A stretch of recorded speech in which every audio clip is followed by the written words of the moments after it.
ரொம்ப பதட்டமா மனோஜுக்கு வேலை செய்கிறவங்க கடையிலேருந்து கால் பண்ணுறாங்க. கால் பண்ணிவிட்டு, சார் எங்கே சார் இருக்கீங்க அப்படின்னு சொல்லிட்டு, என்னடா பேசுகிற, காலையில் எங்கடா இருப்பாங்க, வீட்டில் தான் இருப்பாங்க, இதை கிளம்பிட்டு இருக்கிறாங்க தான் வர்றதுக்கு அப்படின்னு சொல்கிறாங்க. சார் இங்கே பெரிய பிரச்சனை ஆயிடுச்சு அப்படின்னு சொல்கிறாங்க. டேய் இப்போ தானே கடைக்கு வந்தேன், கடைக்கு வந்தோன்னே என்னடா பிரச்சனை, யாரா கஸ்டமர் அதுக்குள்ளே கடைக்கு வந்தாங்க அப்படின்னு சொல்கிறாங்க. சார் நான் சொல்கிறத கொஞ்சம் கேளுங்க சார் அப்படின்னு சொல்கிறாங்க. சரி சொல்லு அப்படின்னு சொல்லி கேட்குறப்போ, சார் கடையில் ஒரு திங்ஸ் கூட இல்லை சார், ஒன்றுமே இல்லைங்க சார், அப்படியே ஃபுல்லாக புதுசாக ஒரு பில்டிங் எப்படி இருக்கும் அப்படி இருக்குங்க சார், ஒரு திங்ஸ் கூட இல்லை சார் அப்படின்னு சொல்கிறாங்க. என்னடா சொல்கிற, வேறு ஏதாவது கடைக்கு மாற்றி போயிட்டியா அப்படின்னு சொல்லி சொல்கிறாங்க.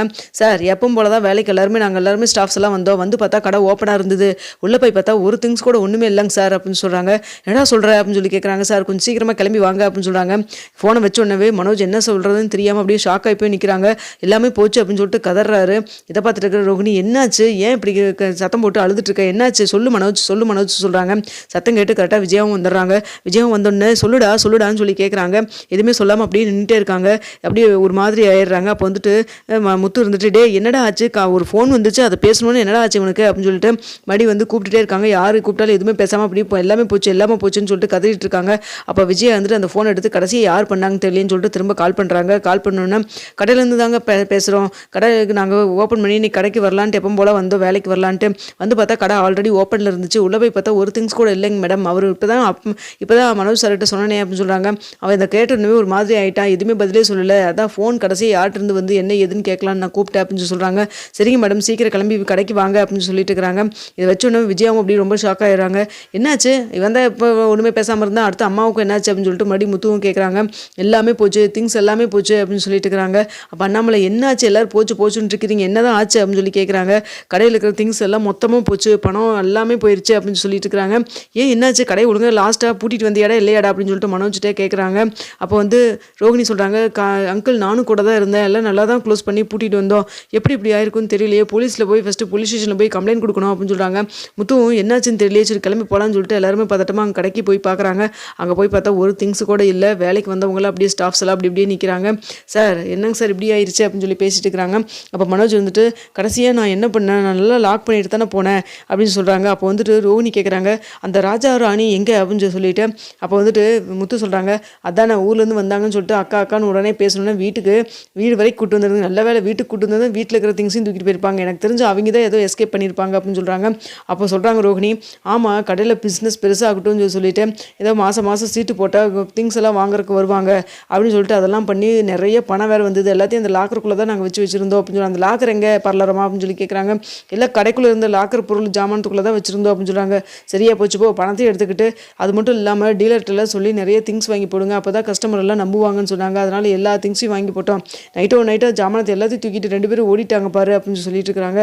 இதை பார்த்துட்டு இருக்கிற மனோஜ் சொல்கிறாங்க, எல்லாம் அவன் வேலை தான், ஏதோ நல்ல ஐடியா கொடுக்குறான்னு சொல்லிட்டு நினச்சேன், கடைசியில் ஐடியா கொடுத்தது பூரா அவனுக்கு இருக்கிற பாவன் அந்த பொருளெல்லாம் தூக்கிட்டு போகிறதுக்கு தான் ஐடியா கொடுத்துருந்துக்கிறான், என்ன பண்ணுறதுன்னு தெரியலையே அப்படின்னு சொல்கிறாங்க. அப்போ முத்து சொல்கிறாங்க, இங்கே வர பதறாமடா, கொஞ்சம் போலீஸ் ஸ்டேஷனில் போய் கம்ப்ளைண்ட் கொடுப்போம், இந்த நியூஸ் வந்து வெளியில் எல்லாத்துக்கும் தெரிய ஆரம்பிச்சதுன்னா பணம் கொடுத்தாங்க பார்த்தியா சீட்டு போடுறேன்னு சொல்லிட்டு எல்லாரும் வந்துடுவாங்க, அது மட்டும் இல்லாமல் பணம் கொடுன்னு கேட்பாங்க, எவ்வளோடா இது வரைக்கும் வசூலாச்சு அப்படின்னு சொல்லி கேட்குறாங்க.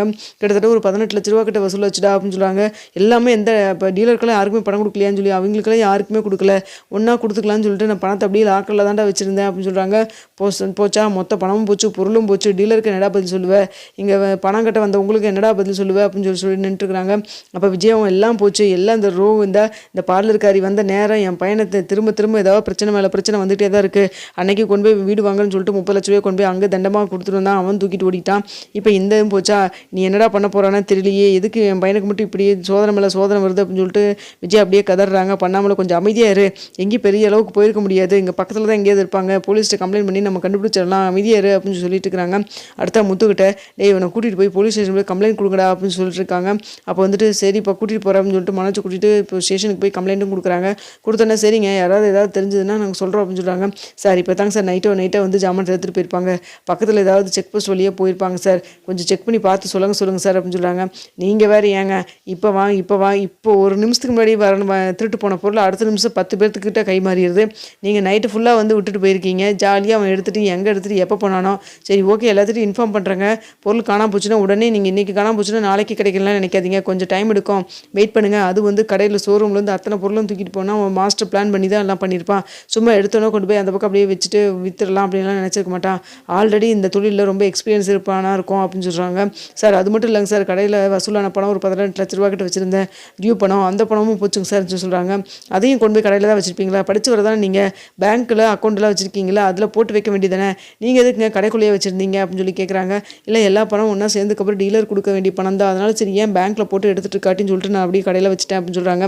படித்தவங்க தான் இந்த காலத்தில் எல்லாருமே ஏமாறுறீங்க அப்படின்னு சொல்லிட்டு சரி கம்ப்ளைண்ட் கொடுத்துறீங்களா போங்க, ஏதாவது இன்ஃபர்மேஷன் கிடச்சா அனுப்பிச்சி விட்றோம் சொல்கிறோம் அப்படின்னு சொல்லிட்டு அனுப்பிச்சி விட்றாங்க. அப்போ முத்துவும் மனோஜும் கிளம்பி வீட்டுக்கு போகிறாங்க.